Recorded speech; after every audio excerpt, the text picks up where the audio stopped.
All right, new topic, Joel, before we go. The left-leaning podcast, Midas Touch, has just done the unthinkable, dethroned Joe Rogan to become the country's most popular podcast. Talk about cause for celebration for liberals and progressives across the country. The liberal podcast Midas Touch finally struck a major blow against the right-wing stranglehold on alternative media, which we need to maintain if we hope to remain competitive in elections.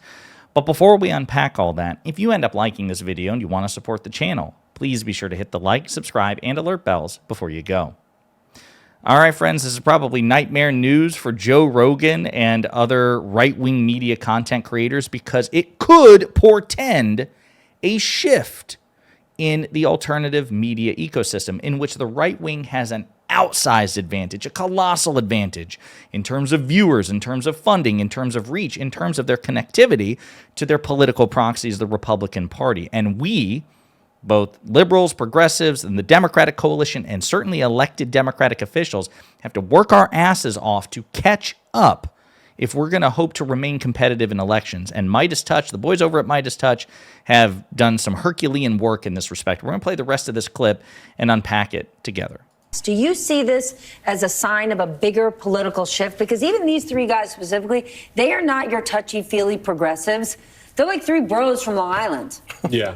Look, I think that this does signal, one, Democrats and let's just call it the non-conservative ecosystem catching up to where the kind of Rogan right has been. And they're not policy guys. They're anti-Trump guys. And they crank it out all day, every day. And I do think the fact that this is organic, this is not a part of the ecosystem that was just built up, you know, with heavy investment from millionaires and billionaires. These are folks who've been grinding and working. And my suspicion is they probably were going to get to this point anyway. But it does, I think, signal where groups and where organizations and where candidates on the Democratic side are going to focus a lot of their effort going forward.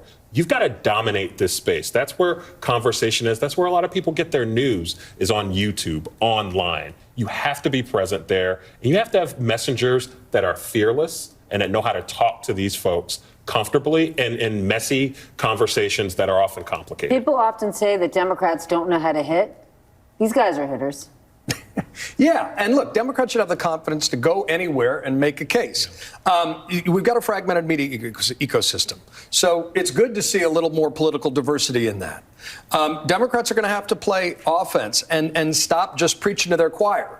Right? The essence of evangelism is winning converts. So you got to get out there with the confidence to make a case and not simply play to your base.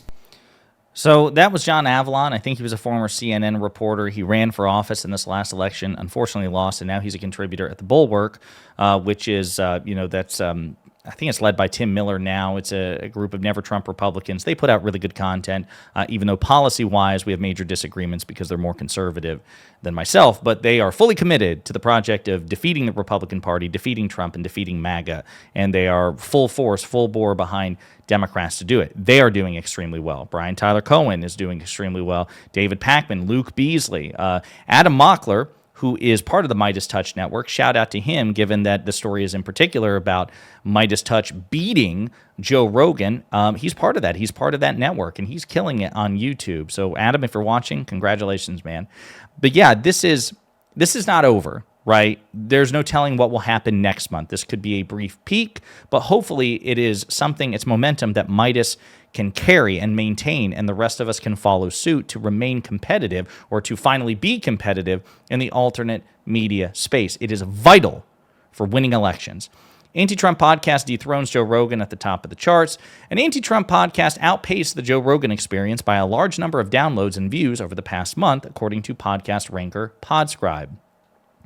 The Midas Touch Network grew its reach by 101% in the past month, raking in 56 million downloads and views across audio platforms and YouTube, data as of February 18th showed. Joe Rogan's show came in second place with 48.6 million downloads and views, down by 32% over the past month. But what's interesting is if you look at this, right, again, congratulations to Midas. This is awesome. Hopefully they will relentlessly continue this momentum.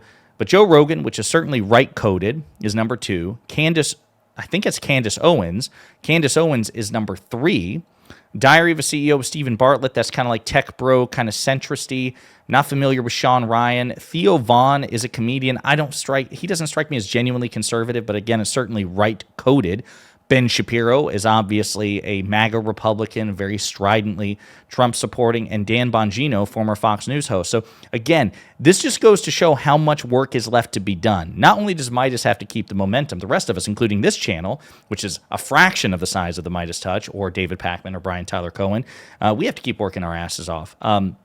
I will say at the time of recording, we are so close to 500,000 subscribers, 500,000 subscribers, and we'll see as far as we can take this. This is vital, folks, because the legacy media, I'm not saying it's irrelevant. As a matter of fact, legacy media and the New York Times and the LA Times and the Washington Post and the Associated Press and Reuters, they actually do what is in many cases the really hard stuff, because they're doing the on-the-ground reporting that we are reacting to, interpreting, providing political commentary for. Is still relevant, but the reach of legacy media is not what it once was. People are turning to Facebook and to social media, to TikTok, to YouTube and other things, and we have to stay competitive. We ceded that ground. And elected Democrats also have to get their shit together and start going to Brian. I mean, Brian gets them all the time, David too, but like Luke and I and others as well. Like it's a feedback loop. It's a symbiotic relationship. The more that they show up on these channels, the more they elevate these channels, the more likely it is that their message gets out there. They shouldn't just be going on MSNBC. Donald Trump understood this, and MAGA understood this, which is why they have such an outsized advantage. We have to catch up. So the Podscribe ranker accounts for the total estimated number of downloads and views that a show receives across all episodes each month on both its podcast and YouTube channel. The Midas Touch podcast is hosted by brothers Ben, Brett, and Jordan Mycelis, who regularly scorch Donald Trump in episodes that mix news and banter. Before joining forces, Ben was the lead lawyer for NFL quarterback Colin Kaepernick and co-owns the Los Angeles Magazine with celebrity attorney Mark Garagos. Brett won 2 Emmys for his video editing work, The Ellen DeGeneres Show. Jordan, meanwhile, was an award-winning advertising executive in New York. In the past month, the podcast covered Trump's glitzy appearance at NASCAR's Daytona 500, the series of plane crashes that had beset the Trump administration's early days in office, and the controversial tariffs imposed on imported goods. Quote, the brothers' unique approach at covering news by combining hilarious brother banter with an unapologetic support of democracy has earned them millions of supporters in America and across the globe and made them social media icons. Though the anti-Trump podcast climbed its way to the top, the Podscribe chart was still dominated by right-leaning shows, which we just discussed, okay? Last month, the White House was inundated with press requests after announcing it was opening its doors to podcasters and influencers. I think it would be hilarious. I said this to Mehdi Hassan. I think it would be hilarious if Luke did it, or if Adam did it, or if the Midas Touch brothers did it, or somebody said that basically applied for that sort of vacancy to see if they could cover the White House in real time and humiliate Caroline Leavitt, Trump's press secretary, in real time as well. I also want to close out with talking a bit about Joe Rogan, because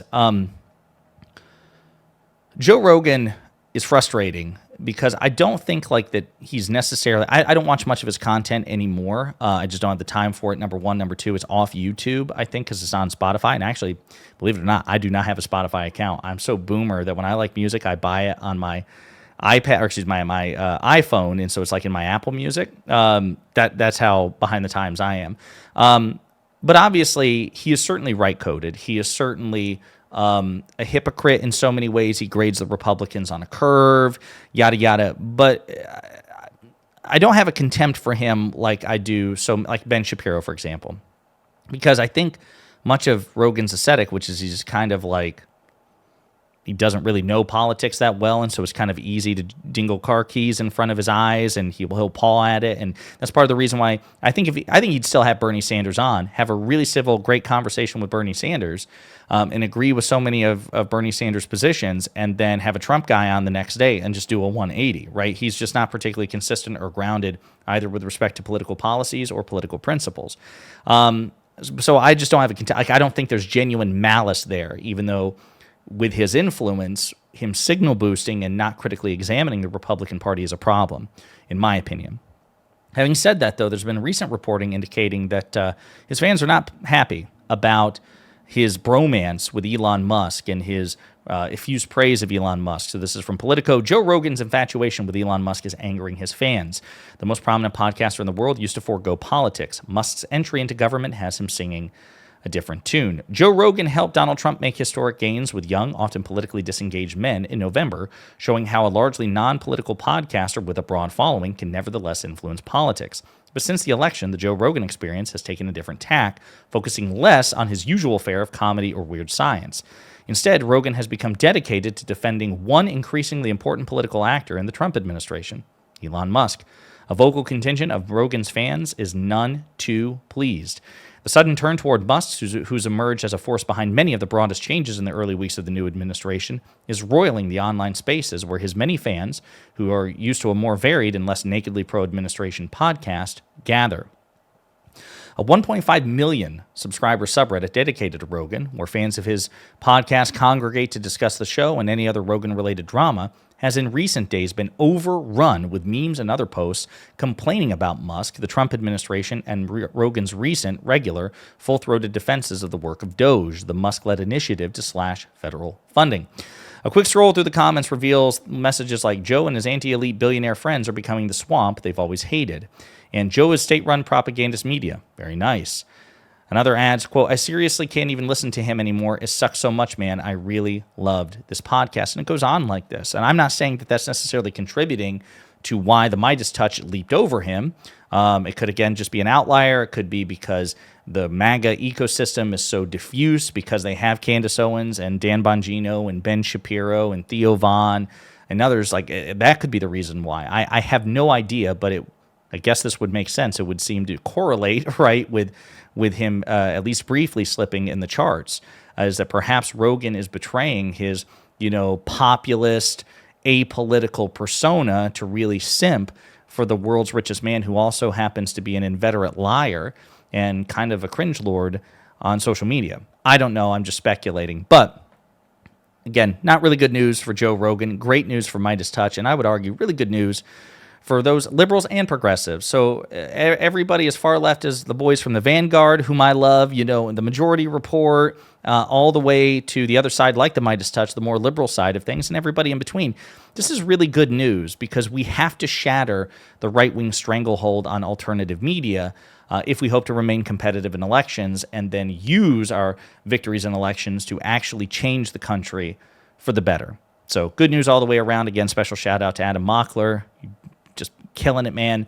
In the meantime, please be sure to let me know what you think in the comments.